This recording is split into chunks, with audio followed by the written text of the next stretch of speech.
लोकशाहीचा बुलंद आवाज, रिपब्लिकन वार्ता, महाराष्ट्र। आरक्षणासाठी सकल मराठा समाजाच्या वतीनं ग्रामीण भागात रास्ता रोको आंदोलन। गंगाखेड तालुक्यात विविध ठिकाणी करण्यात आला रास्ता रोको। मराठा समाजाला आरक्षण देण्यात यावं आणि मराठा समाजाला आरक्षण देण्यासाठी मराठा योद्धा मनोज जरांगे पाटील यांनी आंदोलनाची दिशा ठरवल्याने दिनांक 24 फेब्रुवारी रोजी ग्रामीण भागात सकाळी 11 ते 1 या दरम्यान रास्ता रोको आंदोलन करण्यात आलं।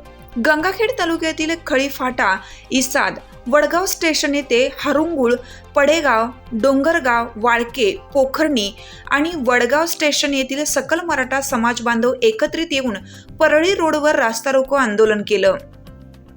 महातपुरी फाटा, मरडसगाव फाटा रास्ता रोको आंदोलन करण्यात आलं। या आंदोलनादरम्यान परीक्षार्थी, रुग्णवाहिका, विद्यार्थी, लग्न समारंभ यासाठी जाणाऱ्यांना रस्ता मोकळा करून दिला।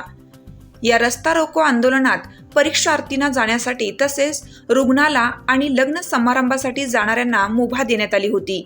आदर्श रास्ता रोको आंदोलन करण्यात आले। हे आंदोलन शांततेच्या मार्गाने करण्यात आले। रिपब्लिकन वार्ता महाराष्ट्र न्यूजसाठी गंगाखेड परभणी प्रतिनिधी राजकुमार मुंडे।